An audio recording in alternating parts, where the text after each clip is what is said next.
Watertown Whiskey presents Reality After Show's coverage of the NFL Weekly Preview Show with Survivor Legend Jonny Fairplay, Survivor 47's Gabe Ortis, and producer Bobby Goodsby.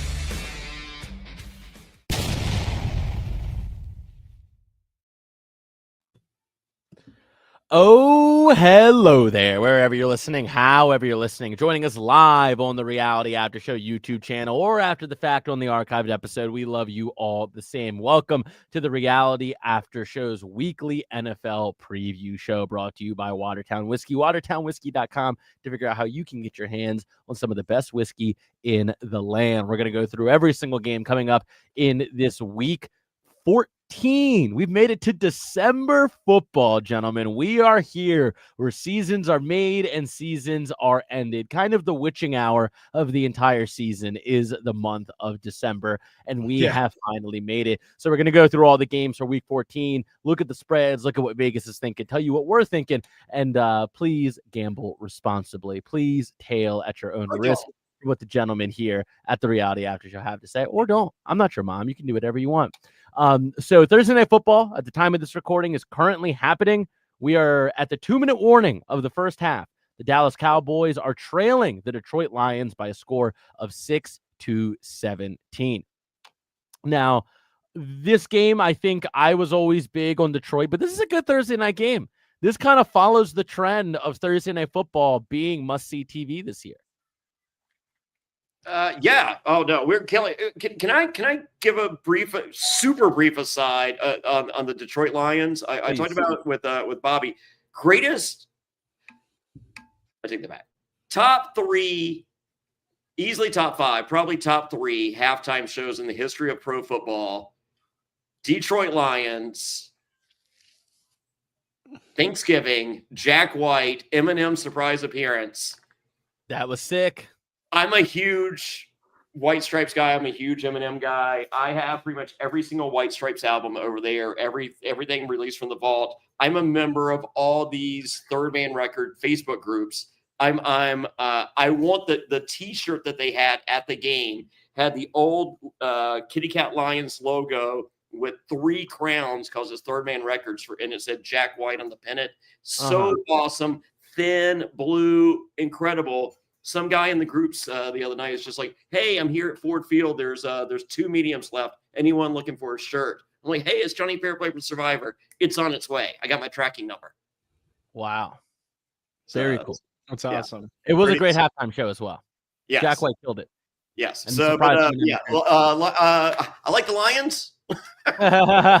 Yeah. As they're up by 9 points right now, I like the Lions.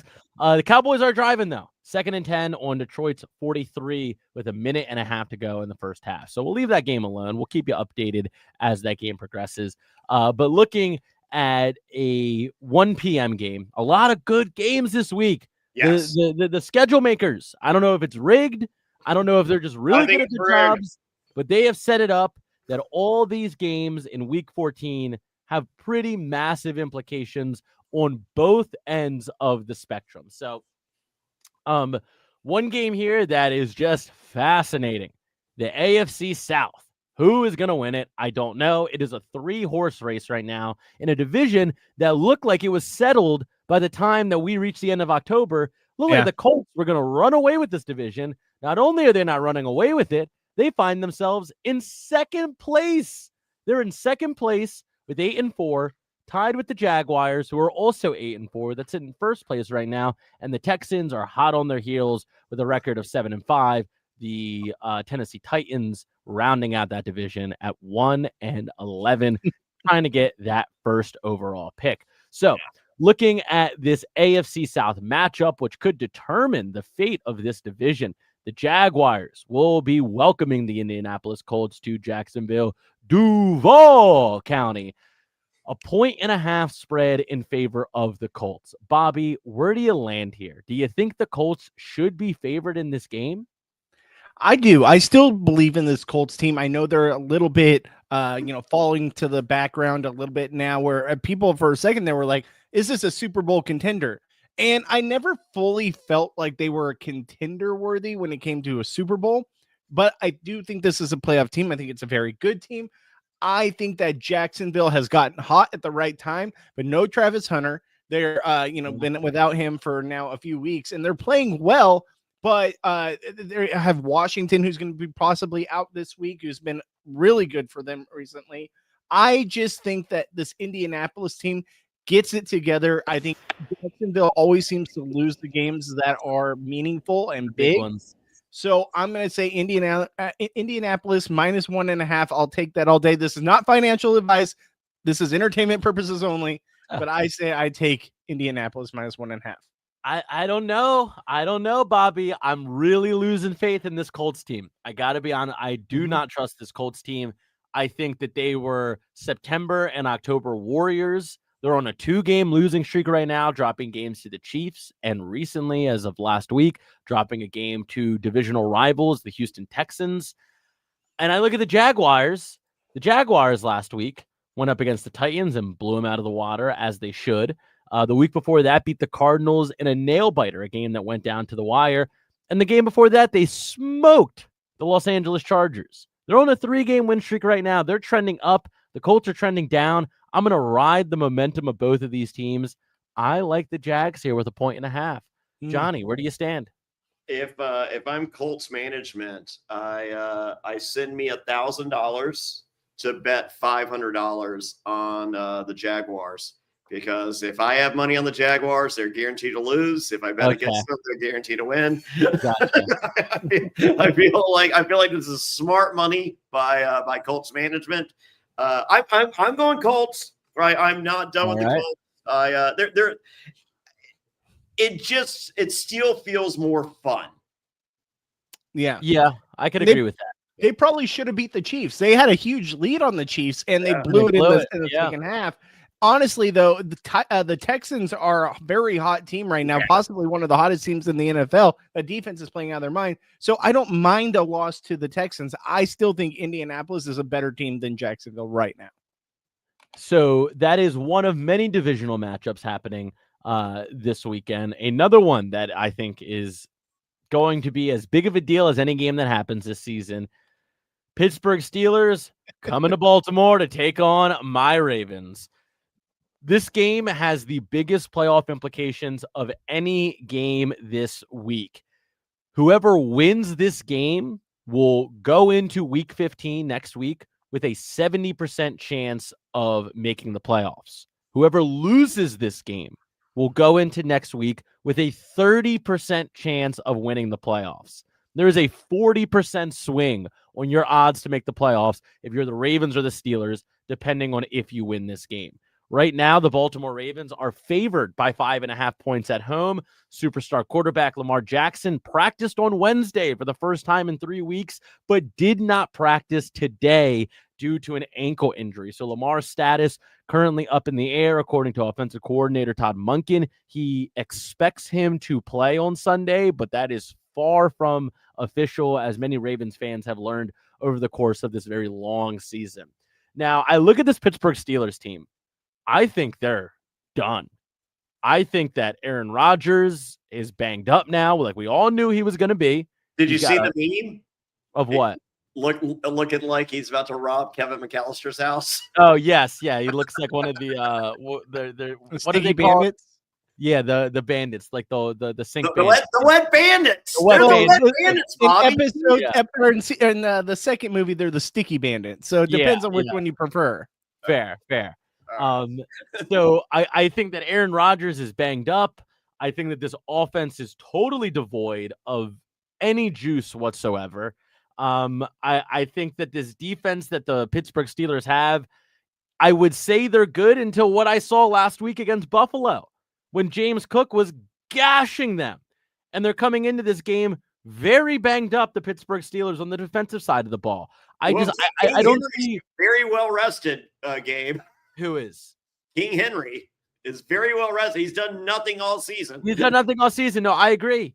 But I and that's why I look at this game as this needs to be the Derrick Henry game.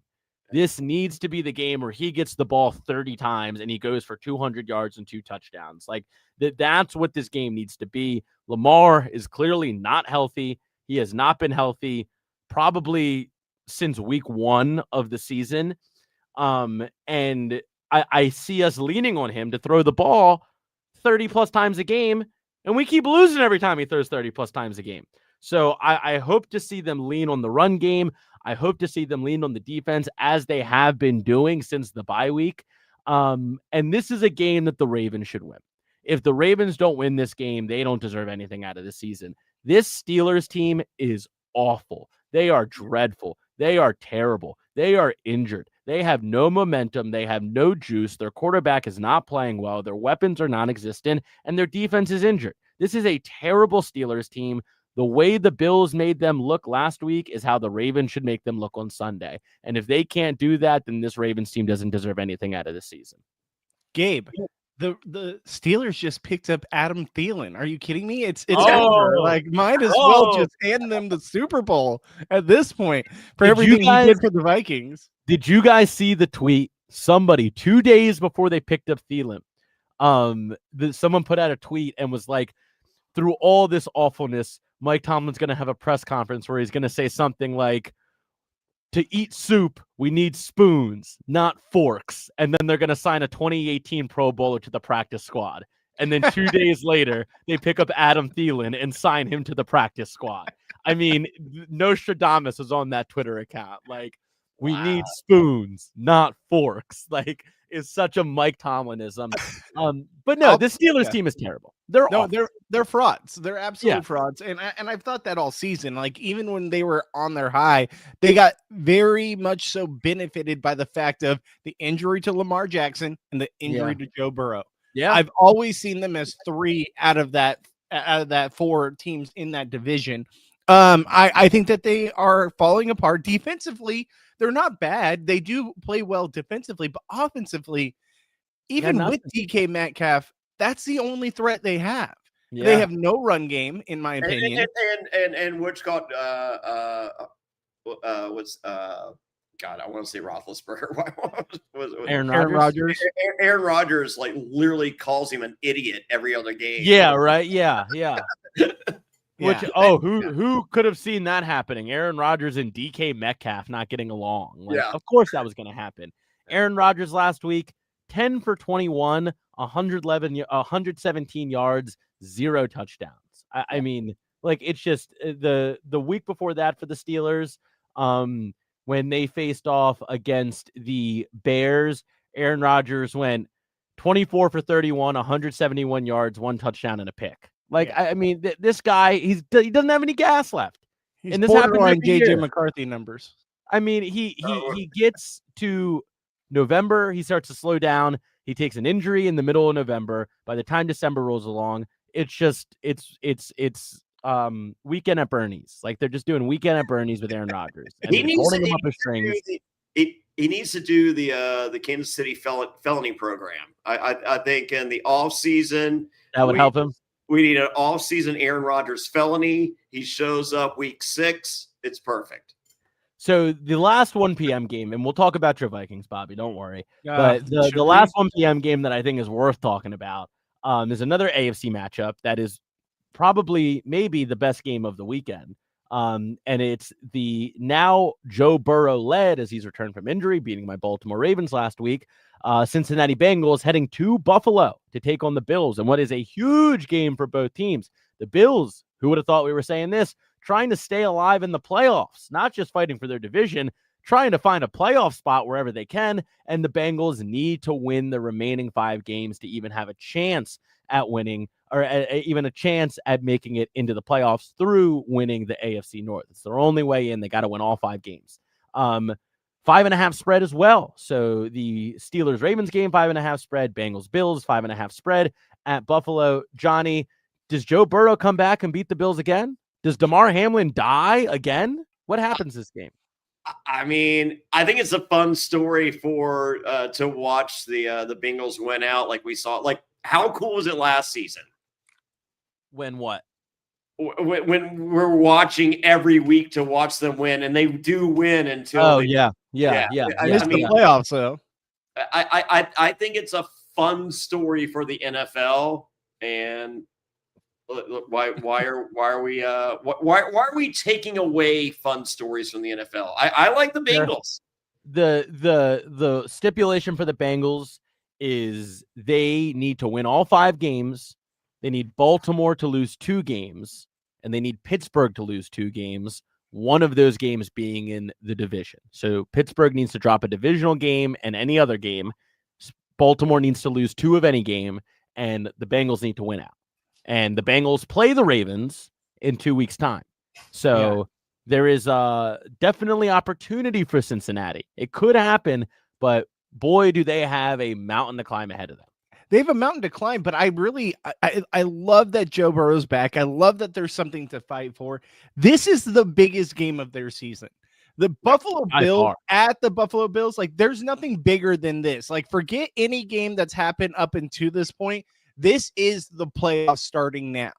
And I mean, we saw what they did last week against Baltimore. No offense to you, Gabe, but they played like what we expected Cincinnati to play like with Joe Burrow on the field. And I was very impressed with them. Joe Burrow always seems to have big games at Baltimore. Like his numbers are always insane. Yeah. Every single time I see him at Baltimore, I make sure to put him in fantasy because he's just a machine at Baltimore. He honestly, if he ever like becomes a free agent, you guys should pick him up because he's just a machine in Baltimore. But here's the thing though. I think that the Cincinnati team is going against a juggernaut in the Buffalo Bills, which, yes, they haven't played amazing this year. I get it. They don't have the weapons they've had in the past, but they're still one of the top teams in the league, and they're still a Super Bowl contender. I think Cincinnati goes in there with a chip on their shoulder with how the season has progressed. I think they get the win. Give me the points, 5.5 points. I want to see it because I want to see the drama down the stretch. Yeah. Wow. I think it's going to be a tall task for the Bengals. But this is like the beginning of the run, right? Yeah. I think this is the most that they're going to have juice of this whole time is like, it's now or never. Now is the beginning of now or never. So I actually like the Bengals to make this a close game. Do I like them winning?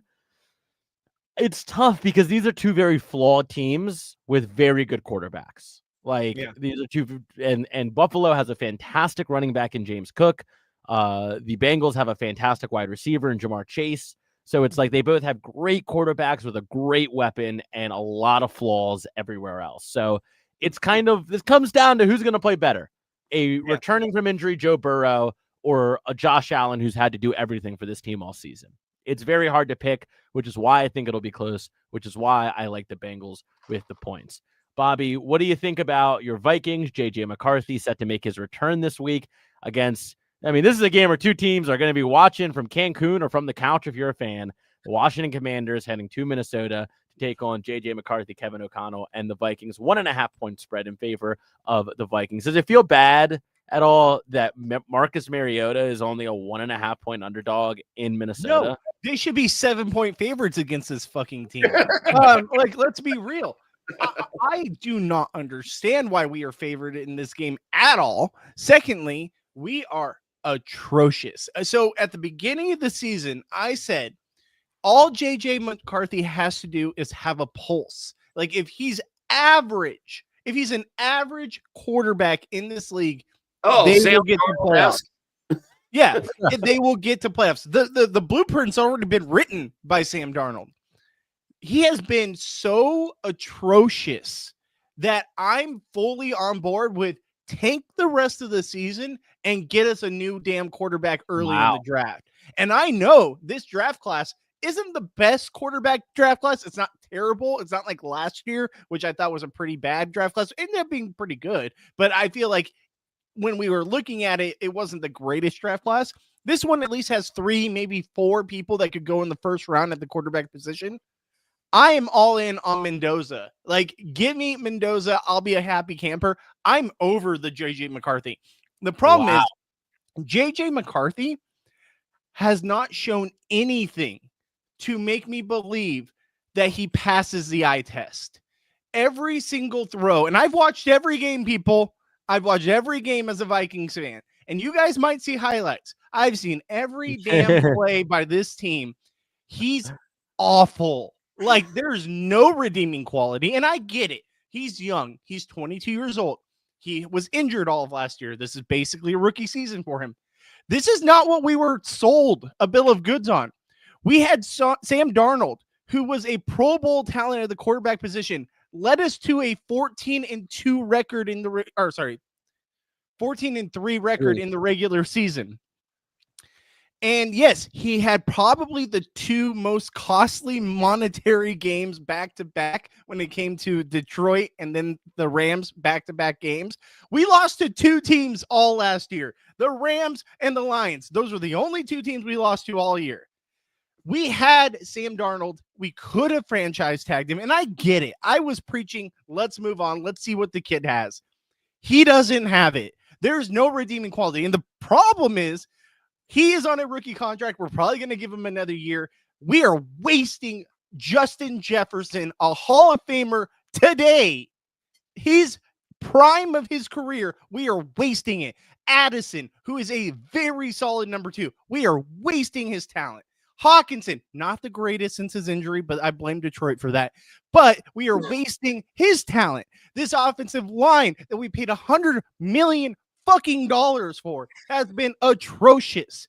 Defensively, yeah, I get it. We had one good game at the defensive back position, but it hasn't been great for him otherwise. Defensive line, pretty solid. Redmond, you're awesome. I hope we sign you long-term. You're great. Wilson, same thing.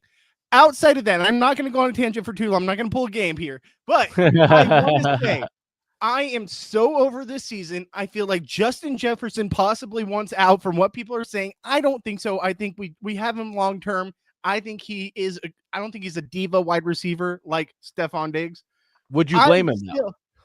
If he requested a trade this offseason? I wouldn't blame him by any means. Justin Jefferson to Cincinnati. The problem is they really need that. They need they need another receiver to pay.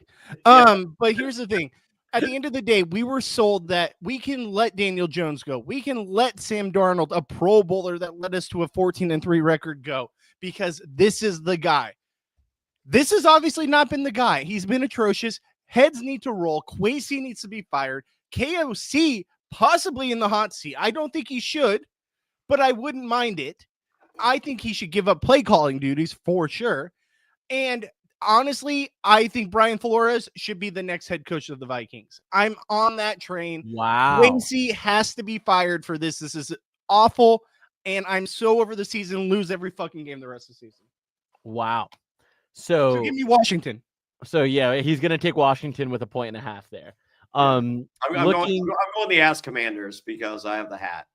Staying in the NFC North, getting into the 4 p.m. games. One of the other really big games of the weekend, Chicago Bears taking on the Green Bay Packers at Lambeau Field. This is a battle for the NFC North. I mean, who would have thought? Happening? Who would have thought in the beginning of the season that the Bears with Caleb Williams would be on top of the division at 9-3. The Packers sitting at 8-3-1.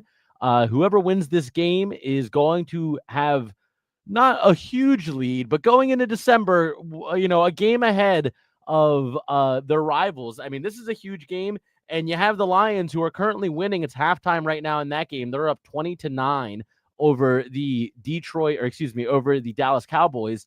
And the game's not over, but it's not looking great for Jerry and his Cowboys. So you assume the Lions finish this game out, which I know is a big assumption. Whoever wins this game is going to be in the driver's seat with 4 games left to go after this. Like, this is a huge game for that division. 6.5 point favorites, the Green Bay Packers in second place over their first place rivals in the Chicago Bears. I mean, Johnny, when you look at this matchup, I don't know. I like the Bears. What do you think? 6.5 points? That's a lot. I think they're both Fugazi. Oh, I'm saying that right now. I think both of them are like they're nothing in the playoffs.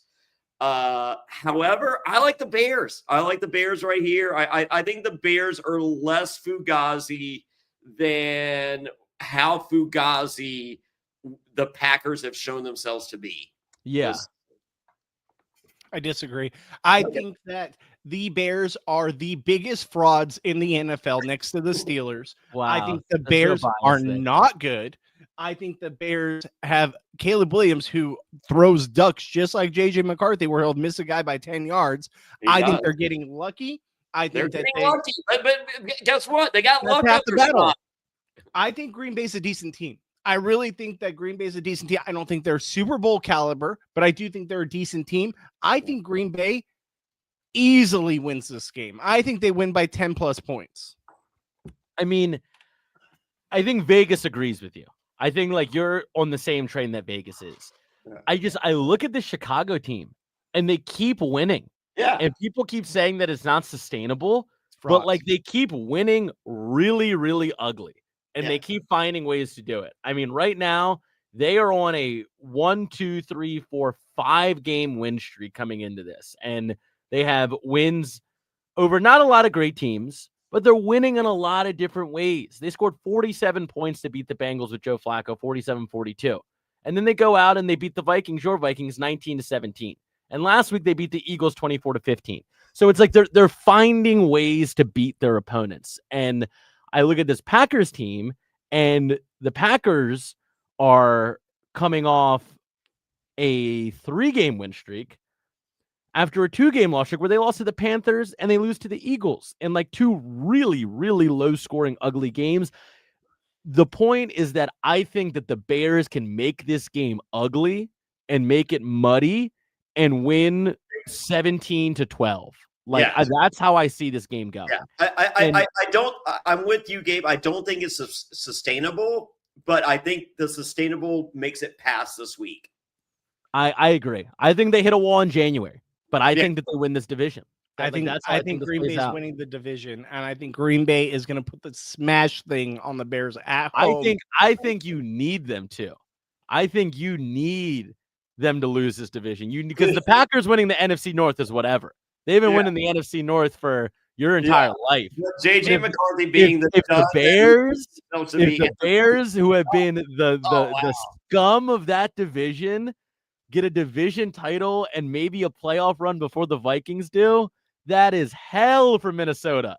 Put Bobby on the watch. Put him on the watch list. We got to keep an eye on No, we need 24/7 watch on Bobby from the kitchen. I'm more upset if the Lions go to the Super Bowl, because that will mean every team in my division has gone to a Super Bowl in my lifetime except for the damn Vikings. And the Lions were so bad for so much of my life that it will burn me that they got to a Super Bowl before my team, when we've gone to 3 NFC championships in my lifetime. That's fair. So that's the only 4 p.m. game that I'm looking at that I find particularly interesting. Broncos, Raiders, who cares? Broncos are going to blow them out. Rams, Cardinals, who cares? Rams are going to blow them out.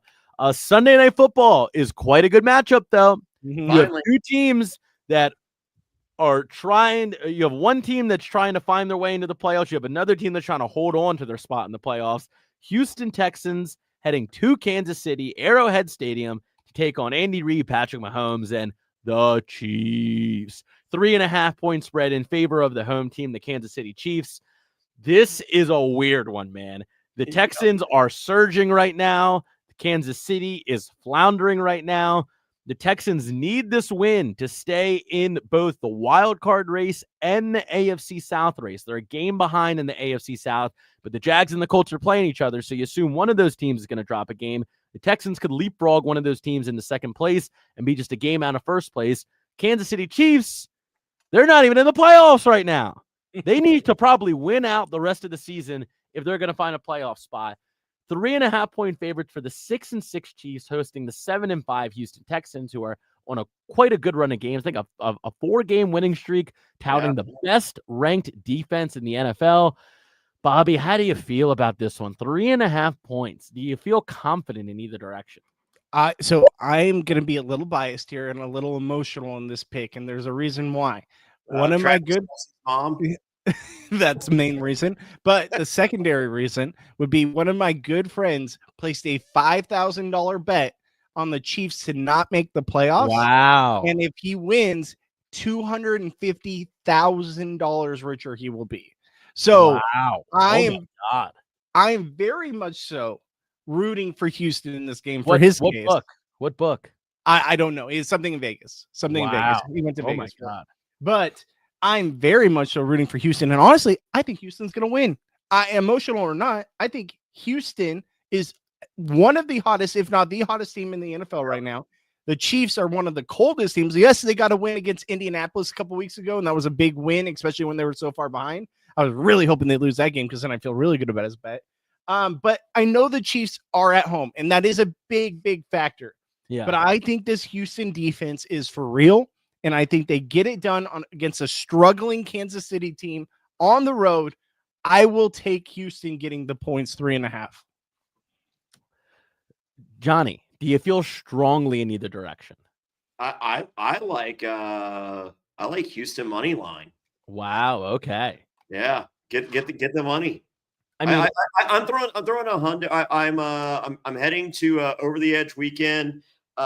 Get your Rupert versus Fairplay shirt. I'll be down there with Rupert. If you're not there, shoot me a message on my social media at Jonny Fairplay, Instagram, whatever.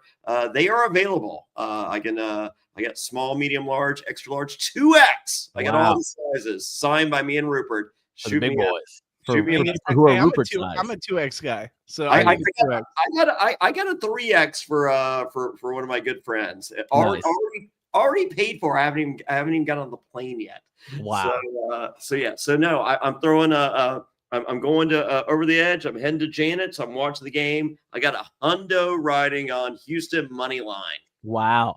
I mean, if Kansas City loses this game, they're already right now 2 games outside of the 7th seed, the final wild card spot. They lose this game, and Buffalo and Indianapolis and LA, the LA Chargers all win. They're going to be 3 games out of a playoff. It's over. I mean, you're 3 games out with 4 games left. Like it's over, and you need those. Those teams. Bengals are going to win their last 5. Well, there you go. So I mean, like Kansas City desperately not only needs to win this, they need teams to lose this weekend too. They need the Bills to drop a game to the Bengals on the table. They need the Colts to lose to the Jags, and they need the next team we're going to talk about here, Monday Night Football. Who do you like on the Chiefs Texans?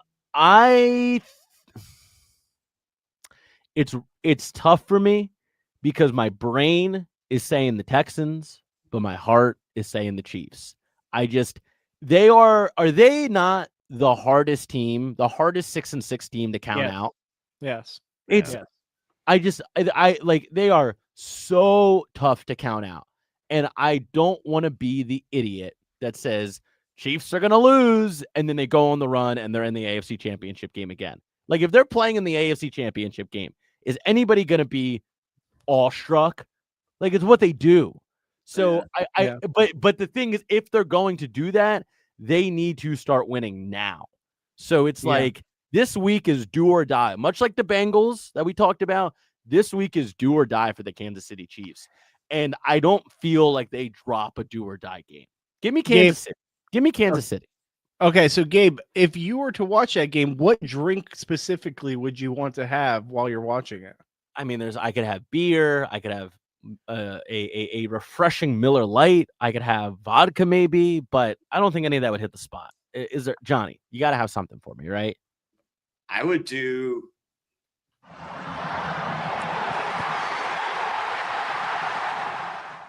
Watertown whiskey. Guess what? Philadelphia Eagles back to back. Here we go, Super Bowl champions. You see, Daniels, it is the Commanders' year. Woo! Super Bowl bound to Watertown whiskey. It's back to back. The Chiefs are going back and they're winning this time. Watertown whiskey. Y'all boys heading on down to 8 Mile. Lions got this. Watertown whiskey. It's the AFC's year, but it's the Chargers. There's only one thing I gotta say. Watertown whiskey. Jets. Jets. Shut on.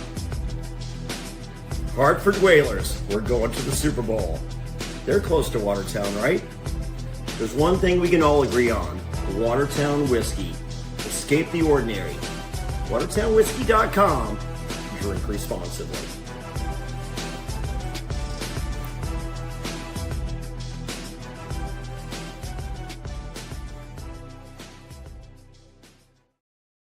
Watertown whiskey made with natural flavors. Please drink responsibly. Head over to Watertown Whiskey to figure out how you can get your hands on the best whiskey in the land. It is delicious. My roommate, who is a raging alcoholic, says that it's his favorite whiskey he's ever had. There can't be a better endorsement than that, right?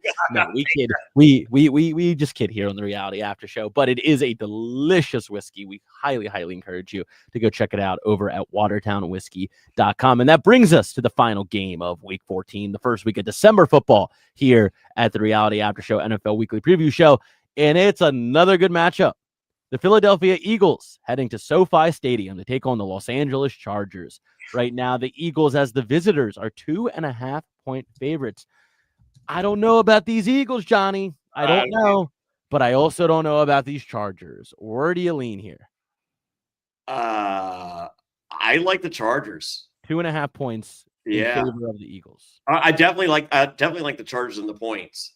You know what? Actually, I like teasing the Chargers to 3.5 and feel real good. Wow. Yeah. The Chargers right now beat the Raiders last week in what was essentially a blowout. Had a bye week the week before that, so they're feeling pretty well rested. Bye week into an easy game. You have a bye week against the Raiders. Yeah, right. So they got back-to-back bye weeks. Exactly. Yeah. They got a bye week and a practice week. I mean, I don't know. I look at this game and Philly is a lot like the Bears. They keep finding weird, dumb, ugly ways to win games. Not last week. Scares me the most out of this. But I also look at a lot of the weapons on Philly, and they've been largely ineffective most of the season. They're coming off a bad loss to the Bears. Eagles are on a 2-game losing streak right now to the Cowboys and then to the Bears. So they're going into LA with a lot to play for. They are atop pretty safely their division. I mean, you assume right now that the Cowboys, who are down 9-27 in the third quarter, they're going to lose that game. Eagles will have a 2-game buffer in their division. So they're going to be in January. They're going to be playing in January. So this isn't a do or die game for them. The Chargers, this is kind of a do or die game for them. Yeah. They're sitting at the 5 seed right now at 8-4. If the Colts win and the Bills win, they're going to find themselves in that 7 seed with a couple of teams nipping at their heels. So I like the Chargers here as well. I think they need this way, way more. And being at home is a big help. Bobby, where do you sit? Yeah, this is such a weird game because both teams, I think, are struggling. It's not that the Chargers are struggling. They're struggling with the injuries they've had. And the Eagles are just struggling. Like, they just can't seem to get out of their own head. Like, I feel like this is... They all hate each other, Bobby. The entire team hates each other. They all hate Jalen Hurts. Yeah. I feel like this is one of the biggest like Super Bowl hangover teams we've ever seen, possibly. Yeah. And I just think that as much as I can't trust Philly, I feel like Philly, Monday Night Football, the lights are on. You're in a big city like LA. I think they get it done.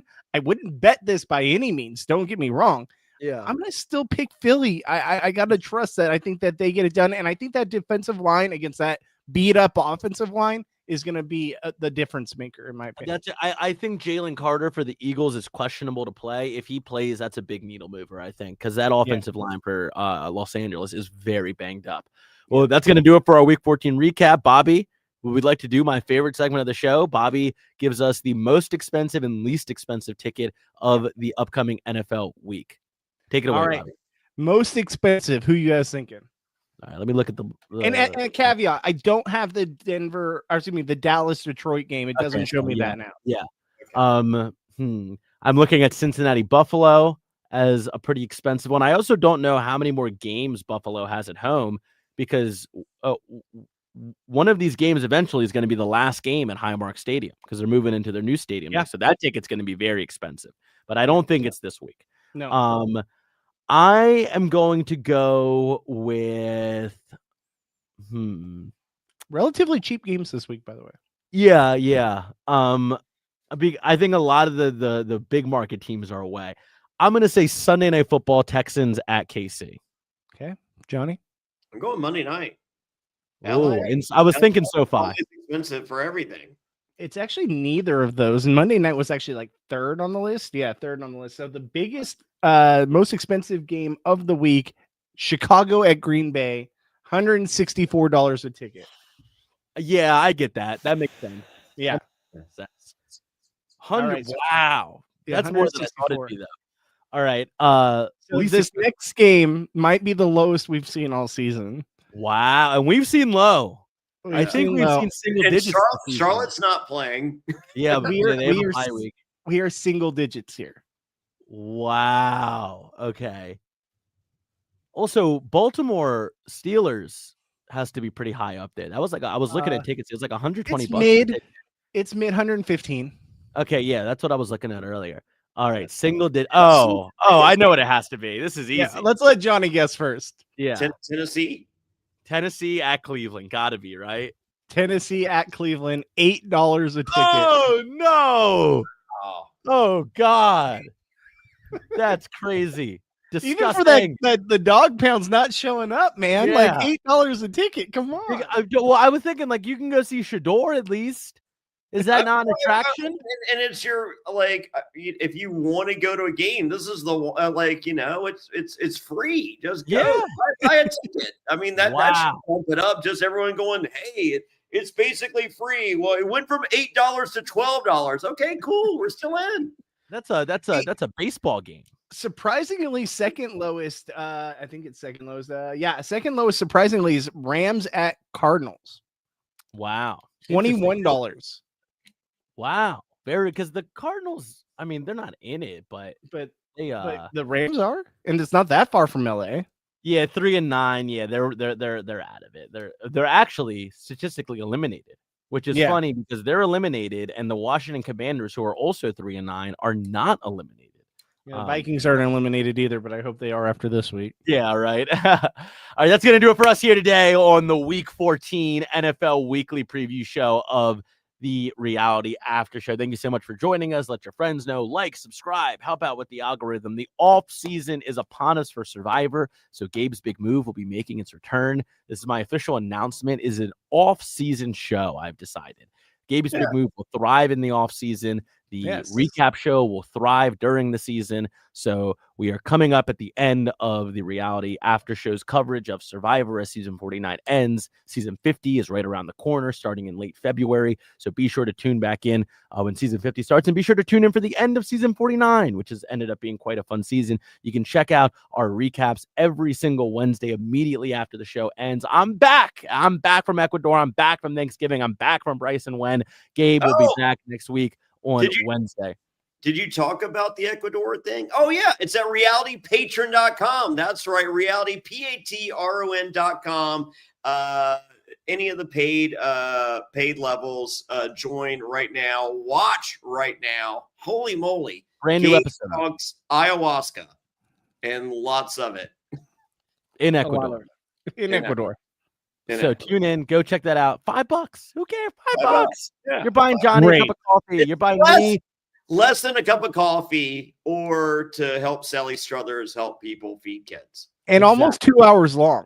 Yeah, it is 2 hours. $5 for a 2-hour-long podcast. We did 45 minutes tonight right now. So go ahead, check out the Patreon. I tell all about Ecuador with Ryman, with Mary Zhang from 48, with Kendra from 45, with Sean Rector, with Corinne, with John Carroll. So many big names were in Ecuador, and I found little old me there as well. And I tell you all about it over at the Patreon, just $5 to sign up. Bobby, let the people know how they can watch you on Twitch. At Goodsby Bobby for my social media. You can find me right here at After Show on YouTube if you want to watch my live stream every Monday and Tuesday. I didn't do a show this week, got a little busy with things, but I'll be back on track on Monday with my live stream. You can also find me on Twitch, twitch.tv/Bobby Goodsby. If you guys want to go follow me there, give me the like, give me support. I always appreciate it. And with that said, anything else you guys want to promo? Get us out of here. Later, guys.